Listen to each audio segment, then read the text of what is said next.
All right. Well, again, thank you for being here today. I sent out an agenda, but I'll go over that agenda really quickly here for you all so we can all be on a shared page as we move through today's meeting. If you do have any questions as I move through the content, try and hold those at the end, and then we'll kind of go over all of the questions together. And then that way, it just makes it more clear for anybody who does watch this video later on. We'll start by just going over some of the changes to the actual scoring matrix at a high level. So we'll go over homeowner first, rental, and then rehab. Then we'll move on and talk about some of the application tasks. So some of those uploads that you all are used to seeing if you've applied it before in the past. And then we'll move through an actual walkthrough of the application site. We did switch to SurveyMonkey Apply, which I know everyone hates, like moving to a new software, but I think that this will be a welcome change because I think we were all a little bit over our last software, and this one is much more user interface friendly. It's very easy to navigate, so you'll see that as we get to that portion. And then I'll talk a little bit about the timeline and expectations and the awards, and then we'll move to any questions for those of you who have questions. So just keep a little notepad nearby or in your phone notes app if you have anything as we're moving through so you don't forget it until the end, okay? Great. So most of you already know me, but for those of you, if you haven't met me in person or over the phone, my name is Ashley Brown. I'm the Affordable Housing Program Manager for the Barnes Fund. We are still currently housed in the mayor's office, but I am also responsible to the Housing Trust Fund Commission, who is the oversight mechanism for Barnes. It is just myself and Hannah Davis, who is the former program manager, who is now the Director of Housing Programs. We kind of comprise the entirety of the Metro Housing Department right now. But if you have any questions that are related to other aspects of housing outside of Barnes, Hannah will be kind of your main liaison. And then if you have anything Barnes specific, always come to me first. So thanks for being here again, but we'll go ahead and get started. I'm going to share my screen and pull up the scoring matrix and just talk about some of the things that we changed through here. So I did send out a scoring matrix to all of you in the past. So you have seen this before. You are seeing the Excel page, correct? I'll look, yep, I see some complicit nods, so that's good. In the past, what we had as a scoring matrix was really scant with information. I think if you are familiar with the previous scoring matrix, it just gave a max point allocation for each of the sections. And some of it was very straightforward, as in things that you kind of have to do as an organization in order to make those points. And then there were some more subjective sections that were harder to break down how it was scored. And so the main thing that I tried to do throughout this scoring matrix as we updated it was kind of give a breakdown of where you might fall at any point in time in the spectrum of points. Another thing that I mentioned to the commission, and I'll mention it here as well, is that in the past, everybody, I think, was really focused on getting every single point available, and you only felt successful if you did get every single point available. Whereas this scoring matrix is really focused more so on offering a little bit of opportunity to grow in your application as well. So there are some things where no one will meet every single criteria in the exceptional column. Some organizations might score well and exceptional in some areas, and then some might score strongly and still hit those strong marks. And so as long as you're in the strong area, I would not say that you are out of competition. It's just setting up the expectation that there's always room to grow in our organizations and how we approach our proposals and the actual projects themselves and how they're developed. So that is just kind of a little bit of an overview in the modality of thinking. We also wanted to address some barriers that we had from the previous applications that I think in some ways favored more breadth over depth. So in the past, I think our application was really geared to folks that were meeting a broad spectrum of populations and needs, but we also want to honor and respect the organizations that are serving a very specific or niche need in our community. So in this scoring matrix, outside of just the narrative components, we wanted to be sure that our bonus points and some of our other scoring criteria wasn't so heavily skewed toward supporting organizations that are serving breadth over depth. We just want to make sure that we're serving both. So that being said, I think the team expertise and experience column in the homeowner, I'll switch to that one since that was first, is pretty much the same overall. Nothing has really changed other than the actual point allocation, which is 10 now versus in the past it was less. The main component that is different here is that while we want to support organizations that already have that experience, we want to give the caveat that as long as they're partnering with an experienced nonprofit developer or GC, they're still going to get those points, even if the applicant organization doesn't necessarily have that experience. If they're partnering with somebody who does, they're still going to be able to get those experience in the strong or exceptional column.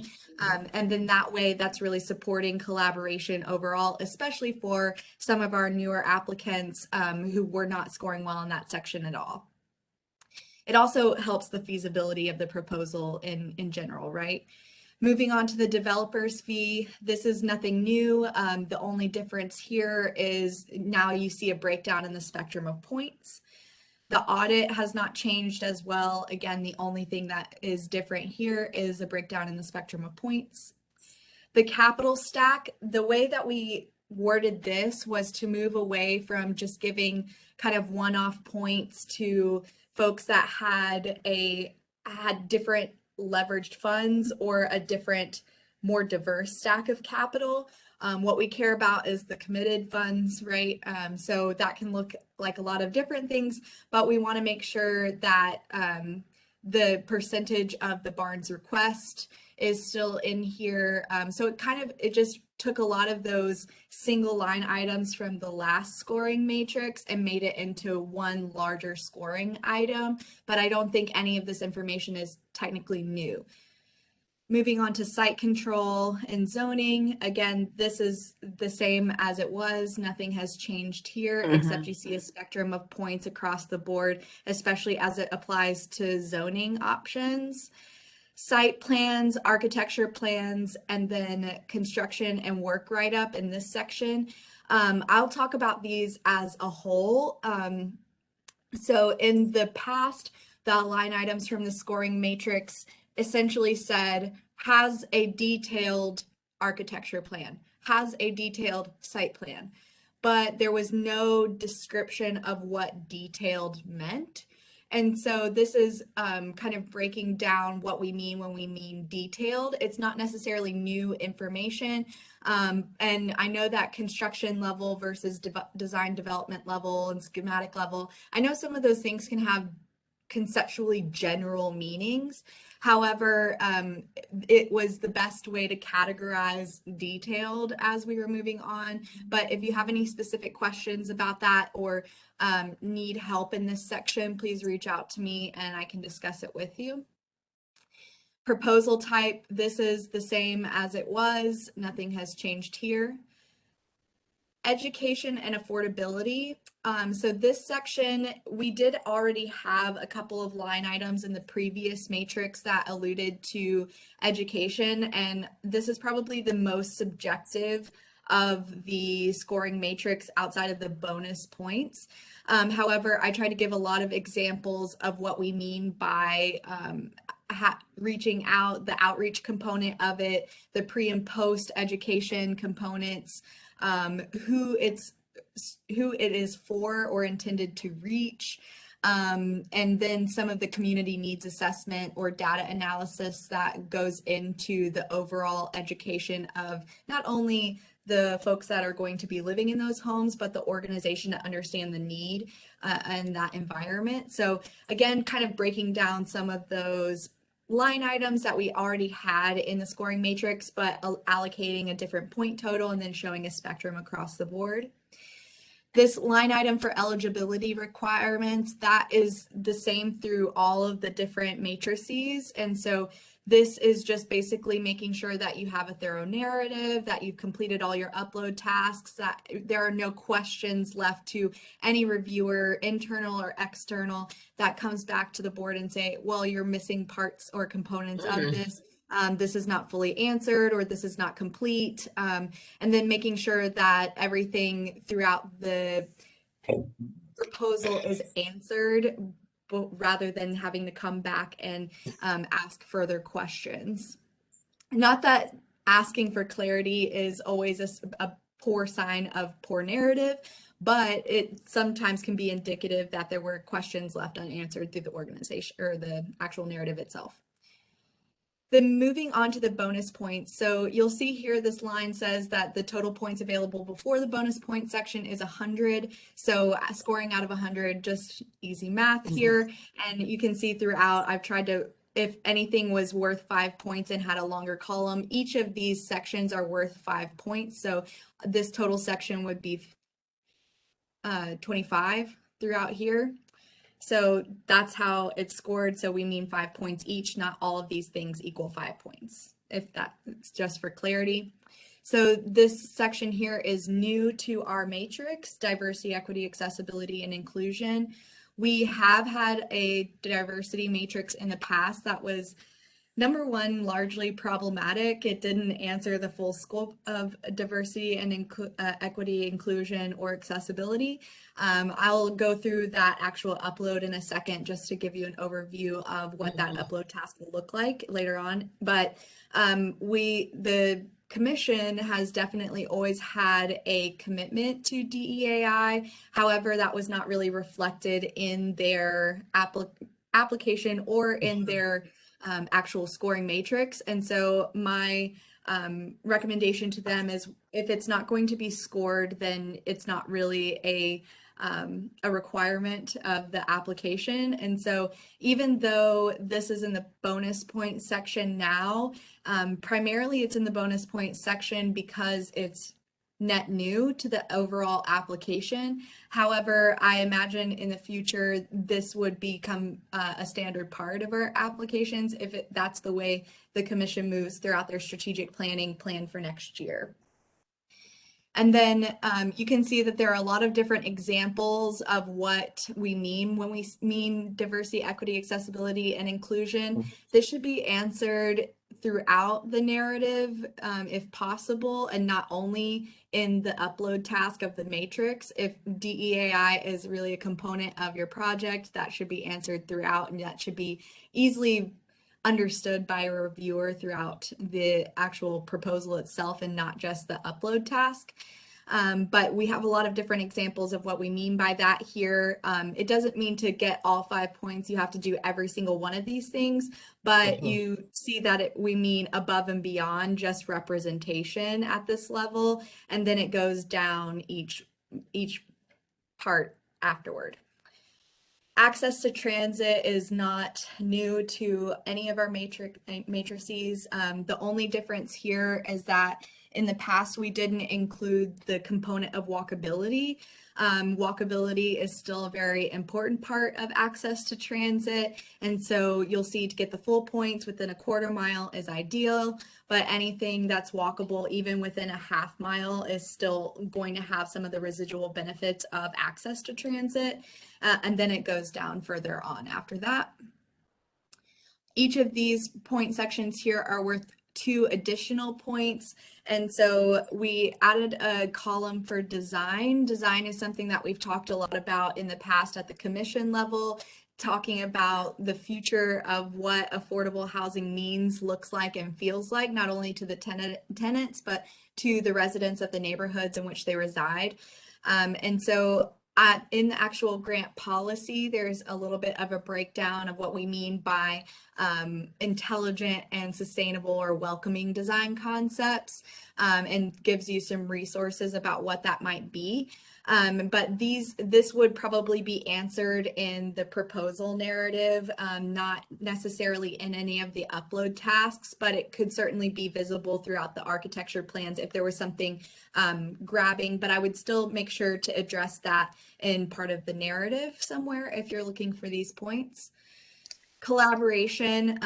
This is something that, again, the commission has talked a lot about, is how do we build capacity for some of our smaller organizations, or how do we bring in some of those folks that are supplying on-site or other relevant services to our communities, and make sure that it can be the strongest proposal possible, just to encourage more crossover between our communities and make sure we're not siloing ourselves. But that's a new line item. Permanent supportive housing.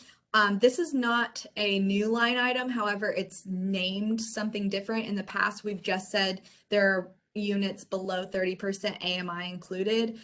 This just kind of gives a name to it and then breaks down what we mean by a percentage in order to get these points. Disaster zones, this the commission voted to actually change this to be more general, because disasters, unfortunately, in the world that we live in now, are going to keep happening. So that could be, for example, in this round, it might be the tornado path from 2020. It might be the flood from the spring of 2021, to give some example of what we mean by disaster zones.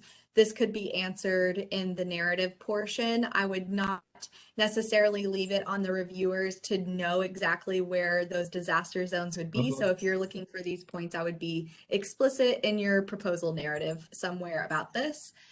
And then mixed income housing, there's a specific question addressed in the actual narrative portion. So this has a question for it. It's just a simple radio yes, no button. But essentially we want to, in order to be effective, there has to be a certain percentage of units available above a certain income. We want to see a spectrum of incomes, not necessarily the richest of rich people and the poorest of poor people. That's not going to be an effective community for anyone. But we do see really beneficial research that shows when there's a spectrum of incomes across the board, that it creates a really healthy and vibrant community. So that's a line item in our bonus point section as well. For the rental review matrix, moving on from that, a lot of this doesn't change from matrix to matrix. There are some specific things for homeowner versus rental, so we'll go over the ones that are specific, but I won't spend time going over things that I've already gone over, just in the interest of time and also redundancy, because no one needs to listen to me repeat myself. We have team and experience here, developers, fee, audit, all of these things are the same as the previous matrix. Capital stack and pro forma. The only thing that's different here is adding the pro forma into this. And then site control and zoning, site plans, architecture plans, and construction specifications and work write-up, all the same from the previous matrix, so I won't go over those. Mixed use space. We did add a line item for mixed use space. It's not a high value point or high point value item, but it is worth up to 5 if it does include a mixed use space. But it's not just inclusive of a mixed use space. There is a spectrum here. So whether it's available to the entire community as a whole, available to only the residents of the actual development, and then kind of goes on from there. But when there is a mixed use space that is involved and it's accessible to everyone in the community, it does add a net value add to the community. And so that's why it's an exceptional category. But scoring strongly here, again, if you're scoring strongly, you don't need to be worried. We're just trying to give examples of how we can even grow beyond that. Proposal type is still the same here. Eligibility requirements, again, still the same, just making sure that the narrative is completed, everything is answered thoroughly, all the tasks and uploads are complete. Diversity, equity, accessibility, and inclusion, all the same here for the bonus point section, design. And so nothing has changed insofar as the bonus points. The only things here that are different are the mixed use space category, and then I think that's it. You don't have the education component as part of the rental review matrix. That's really specific to home buyer, which is why it's eliminated here. And then moving on to rehab. So this is all the same for the most part. The rehab matrix is a lot different in the sense that it's just there are less categories. A lot of that Mm-hmm. is because our fund in general is more equipped to fund rental and homeownership projects because that's primarily what we have served in the past. However, I know that we do have some rehab folks on the call today. And Terry, thank you for your questions that you already sent to me. I can discuss that offline with you just because I know it's really specific. And it was likely a holdover just from matrix to matrix. And I don't always conceptualize the needs of rehab insofar as how they're different from rental and home ownership, especially because in my first review round, there were no rehab applications, so I haven't scored one. Mm-hmm. That being said, a lot of this is the same overall, just taking out some of the components that are really specific to home ownership and to rental. So you can still see the capital stack is in here. However, we did, we know that we don't really have private loans involved. However, it's just an example of one of the types of equity or financing that might be a mechanism, but we're not expecting you to have it. I want that to be clear. It's not an expectation.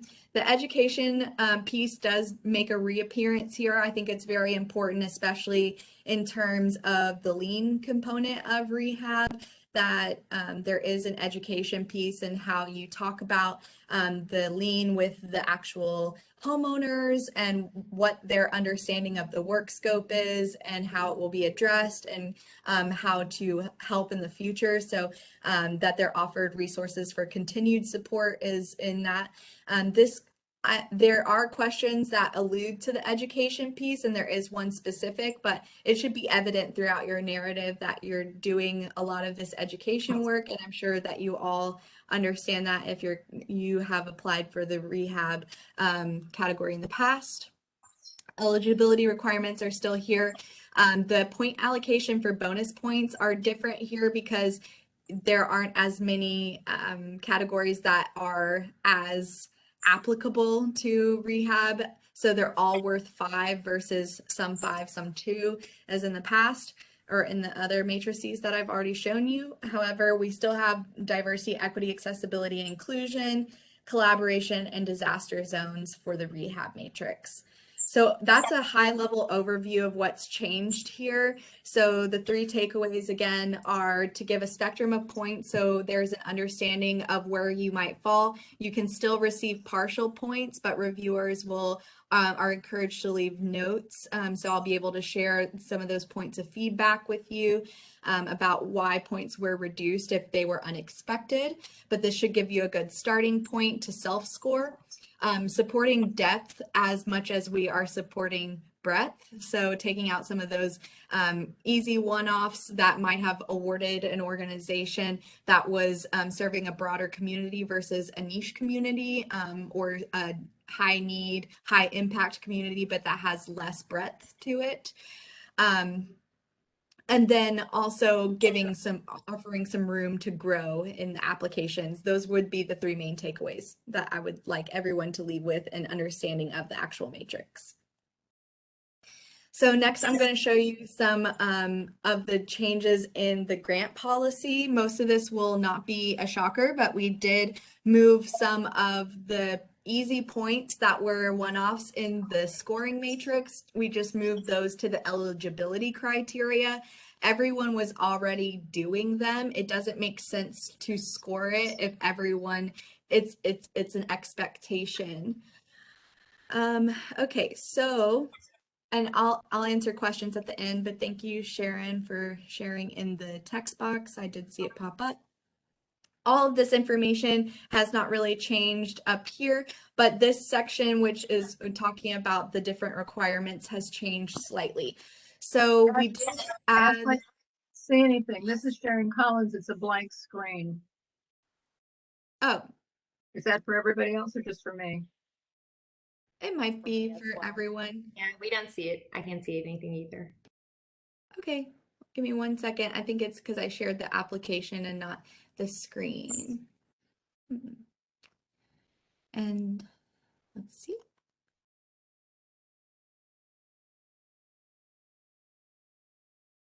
Now you can see. So in the general applicant requirements, again, most of what's changed here, including universal design and sustainability standards, those were bonus points in the past. However, everyone was receiving those points, and so we moved them into the eligibility requirements. We also, for rehab standards, did add the warranty aspect to the requirements. At a 1-year warranty, of course, you can offer a longer warranty. However, at least a 1 year is now part of the eligibility requirements. We also added the code violations within scope of work. So obviously, I know there are some unfortunate situations that we encounter, or even just some situations that you encounter throughout rehab, especially as you're entering those homes that are older, that are code violations that can't be fixed within the scope of work. So, right, like we're thinking a lot of times those electrical components are not up to codes. However, it's not within the scope of work. You're not supposed to fix every codes violation. However, if it is within the scope of work, the code violation should be addressed as part of the eligibility requirements. And then we also did up our affordability term for both rental and home buyer. This was a component of the last round's DRCs, the deeds of restricted covenant, but we have moved to a 30-year affordability term, and that will continue onward in time, so that won't be going away. And then for home ownership, we did add the FHA loan requirements.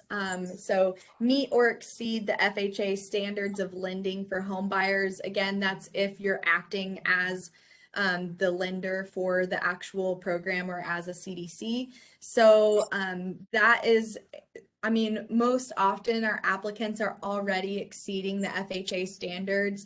That was a component of our matrix from the past that was, again, easy points because it's just something that we expected. And so we moved a lot of those expectations now into the funding activities, building design. None of this has changed. The things here, this document will link out to the Universal Design Matrix, which I'll show you again in a second, as well as the energy efficiency standards that are scored against in the sustainability upload. We did add the grant extension policy here that was voted on by the commission earlier in 2021. And then the contract breach policy that was also voted on in 2021, just kind of putting everything together here. It's now part of one policy. And we'll revisit the timelines and expectations in just a minute here. So funding priorities for FY22. So in this round, the commission did allocate 15.85 to be awarded in the fall funding round.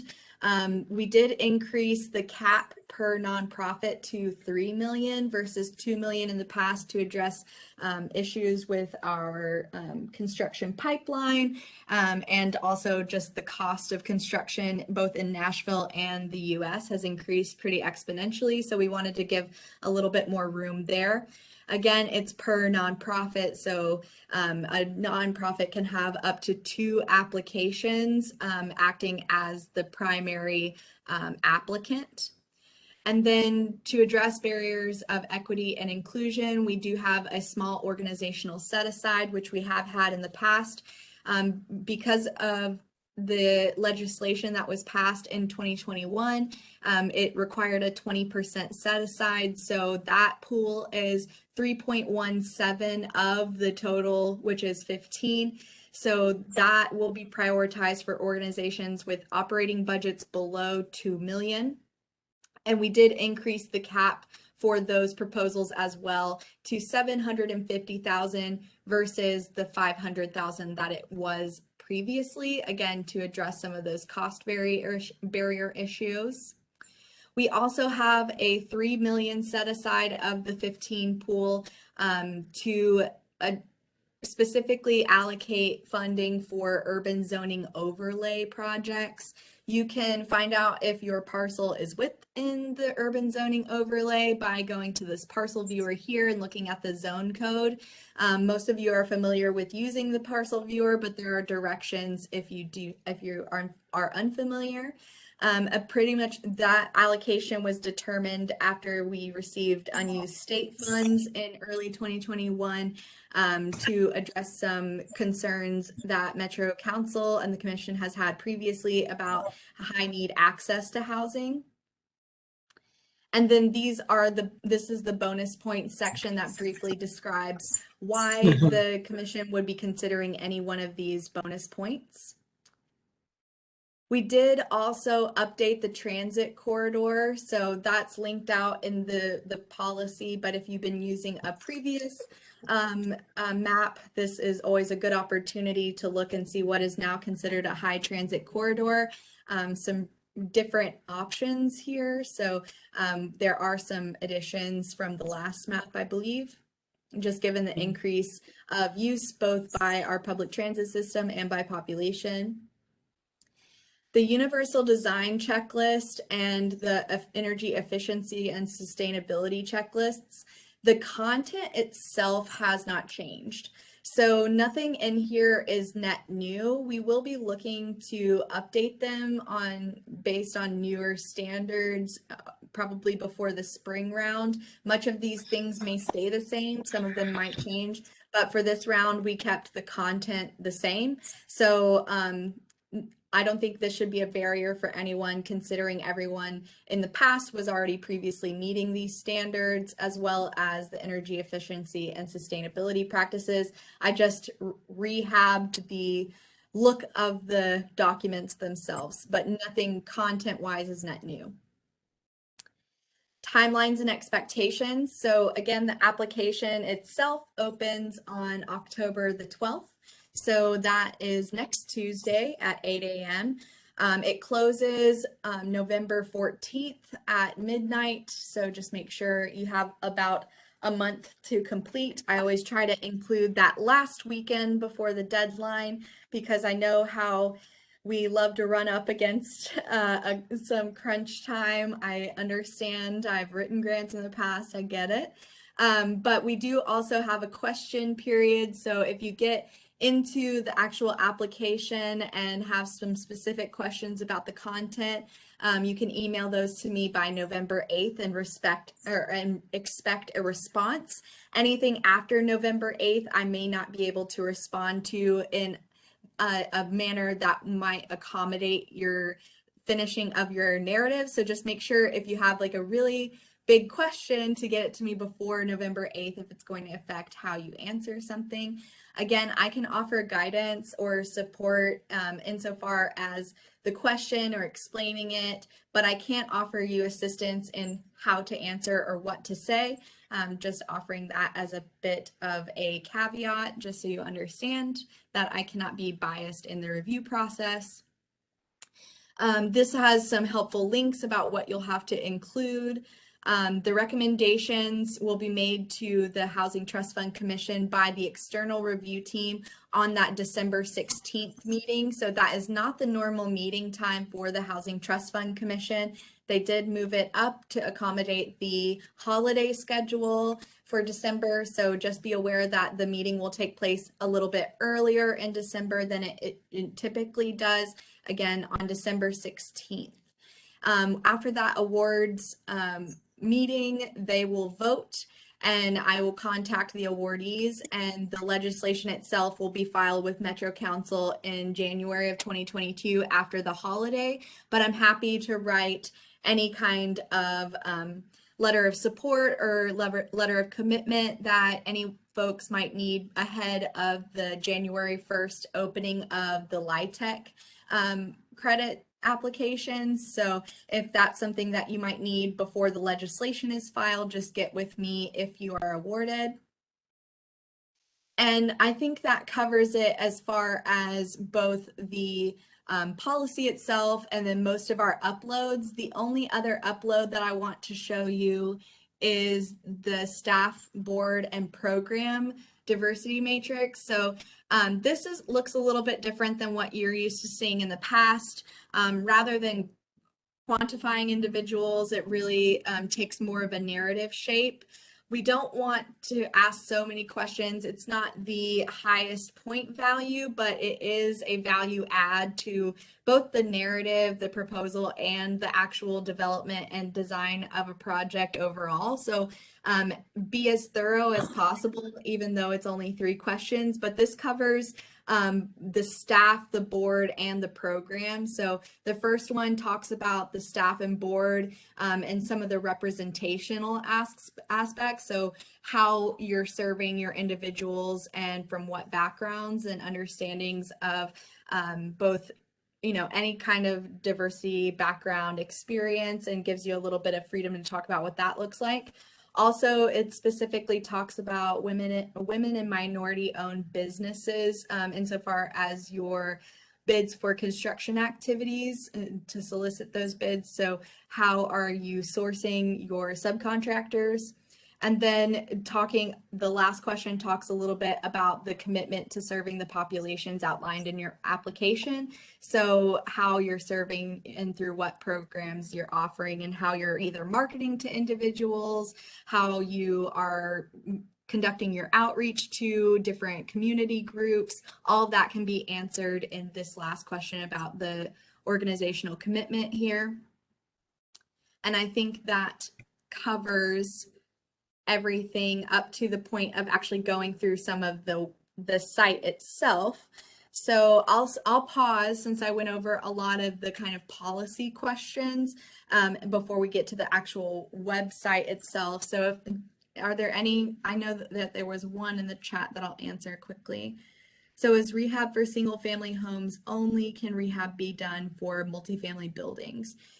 In the past, they have only, the commission has only awarded rehab programs that specifically service single family homeowners. There's nothing in our policies that prevent multifamily rehab. It just has not been awarded previously. Any other questions before I move on?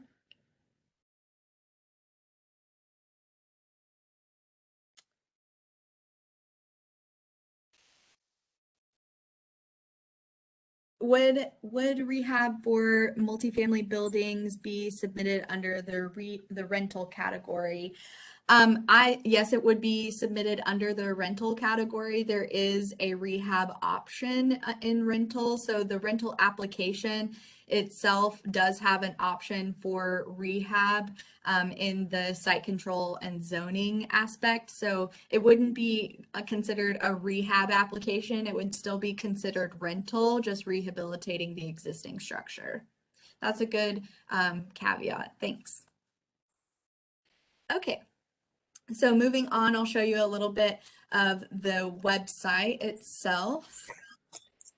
So let me pull that up.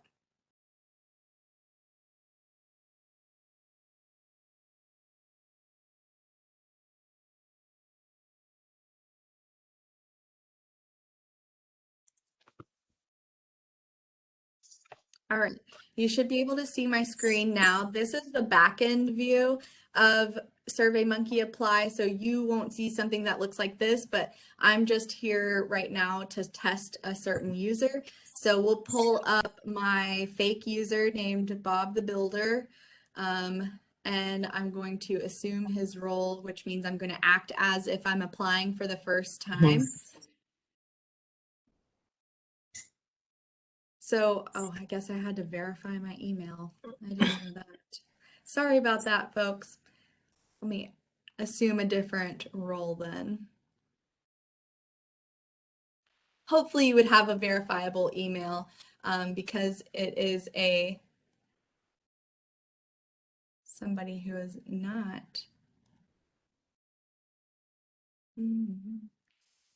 Don't you love new software? So good. So this is the main page that you would see when you first log in to SurveyMonkey Apply.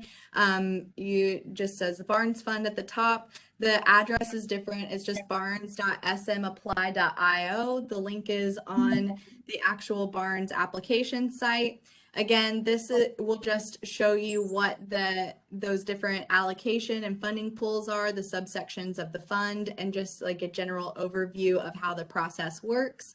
And then this little button over here will essentially show you that the current round is open and that you can apply. And then I'm going to log in here. And assume this guy's role. Joe Barber Shopper. I know he works. So this essentially assumes that he has already submitted an application. Once you actually do submit an application, you can actually download the application itself so you can get a PDF version of it. And I'll show you what that looks like as well. So once you are actually into the system, you'll have to take what is called like a little eligibility quiz. It basically asks you questions like, are you a 501c3 nonprofit? Can you abide by the 30-year affordability term? And are you providing housing below 80 for home ownership? Is this a rehab project or is this a rental project below 60% of the AMI? Some of those basic things that just to weed out folks that might not be eligible to apply, but then get halfway through the process and realize this. That's what the eligibility form does. However, once you're actually in here, you'll see all of your different tasks that you have to complete in order to have a finished application. You can also, a great thing and part of the reason we chose SurveyMonkey Apply is it's really easy to add collaborators to your application. So if you have multiple people that are contributing information, you don't have to be the sole provider of that information.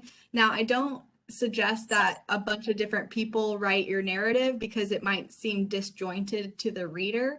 However, if you need to give access to your CFO or something to add the budget, it's really easy to just go in here and then invite them by email and give them either edit access or view only. So this would be really helpful if you just have somebody that is reading your narrative and providing feedback. You can choose view only and then send them a little message and it sends them an email and invites them to your project. You can also preview your application just to see what you've completed and the tasks overall and just look at the PDF version. You can see who has done what when. So if you have a bunch of different collaborators and you want to see if somebody's completed what you need to do or when they did it, you can go in here. And then in the application itself, once you open the project type, this is going to be the first thing that you do. It essentially will weed out everything that you have to do afterward. So the project type, it will basically just ask you if you're doing rental, rehab, or home ownership. Let me see if I can actually just go in and create a brand new application because it's set up to where I can apply. Yeah, I'll just go and apply again. We'll call it the new courthouse. These jokes are all for me. No one's supposed to laugh. Okay, and then so you'll see here I've logged in. This is my new project. I haven't done anything in here yet, so I would click the project type and then it would pipe in this information like what's your organization. So I'm BHS, the project name, I'm just going to do that. And then what you're applying for. So for say these reasons, I'll choose rental. You mark this as complete or you can save and continue editing. Once you actually get through the project type, that'll open up all the other aspects of the forms that you have to complete. And so you'll go and you'll verify your charity status. This just means you'll enter your 501c3 EIN number. It just verifies that you are in fact a 501c3, which is just helpful for us in our reporting. And then I see that there was an issue with the piping and it pulled up the home ownership form, but in an ideal world, this will pull up the rental form. So just ignore that. I'll fix it on the back end. But it asks all the basic questions that you're used to seeing. Organization aspect. This development team information has changed a little bit just for ease of us as we're reading through the name and then the years of housing here. And again, these are the categories that are scored against. And then you'll upload your resumes just as kind of like proof of process, your financial information, and then some of these are conditional. So if you have not had an audit, it won't show you, but does your audit have findings, yes or no? And then upload your findings. And then you can also go to different pages. I don't believe you actually have to fill out, well, unless you fill out, but you'll see this little bar at the top that shows you where you are in your actual application. And so you can go on through and see how far am I to being completed or done. The universal design checklist, rather than being something that you uploaded as you are in the past, this is just simple check boxes here. So you're not having to upload another PDF, but just completing the form here. The same is true with the energy efficiency. So just again, check boxes and you'll see how many that you need, at least 10 of the criteria. And then you'll go to diversity, equity, accessibility, and inclusion. Again, all that narrative here, you would just add your answers and then mark as complete.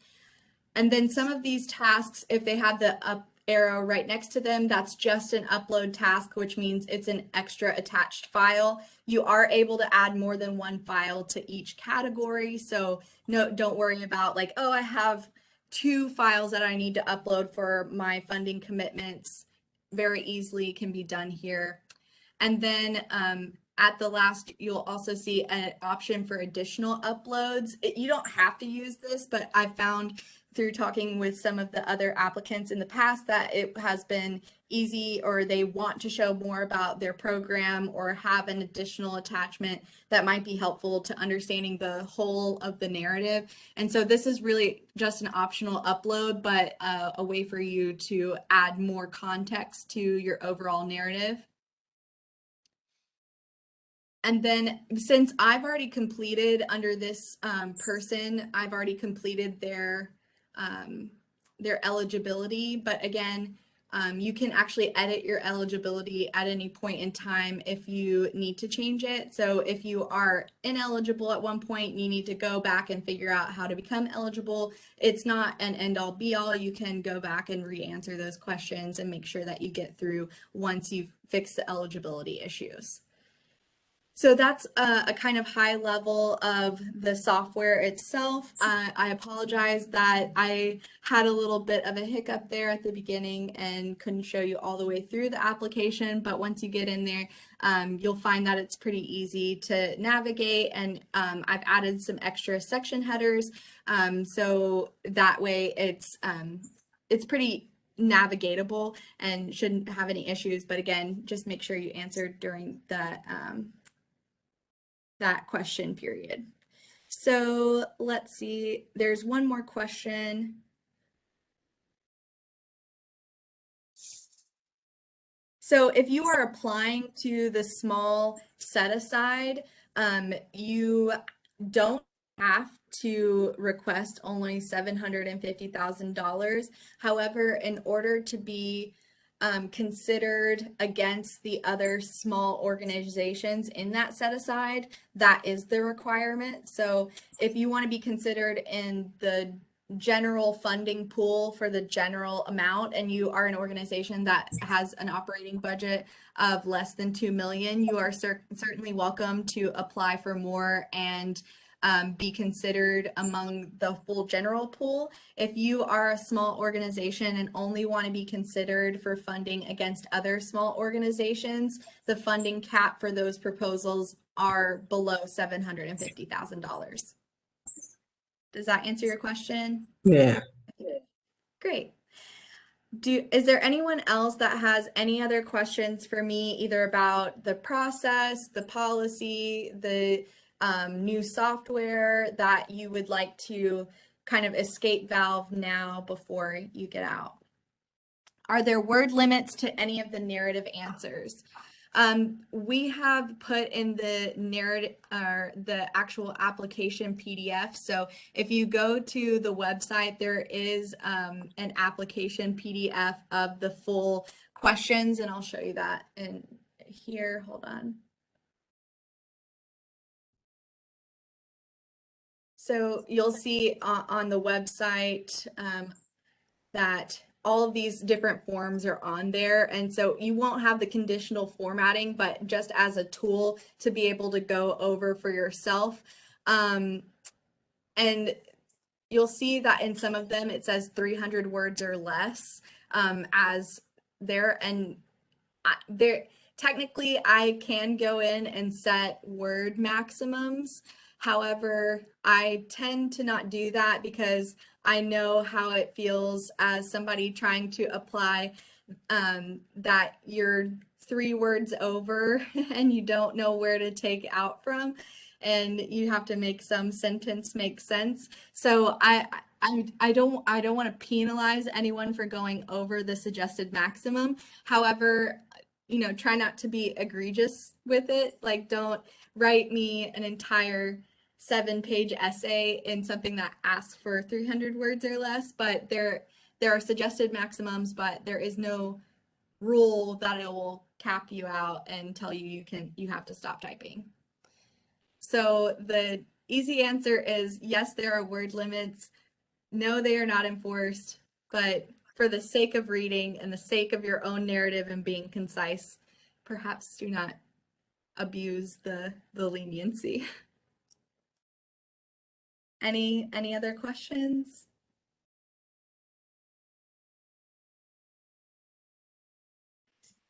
Okay, well, we finished before I anticipated, and I know that this can sometimes be a little bit of an intimidating meeting, and so if you think of anything or would like to chat privately, I'm happy to do that. Just send me an email, ashley.brown2@nashville.gov. You can also find all of this information online on the Barnes Fund website. So if you go to nashville.gov and type in Barnes Fund, it should come up pretty easily, since there is the commission website, the Barnes Fund overview, and then the application site, but they're all linked to each other. So even if you end up on one, you should be easy to find the others. Okay. All right. Escape valve, last opportunity. Great. Well, I hope you have a great rest of your day. Again, the application opens on October 12th. If you have any questions before then, feel free to reach out, and I look forward to seeing all of you in person again soon. Thank you, Ashley. This was helpful.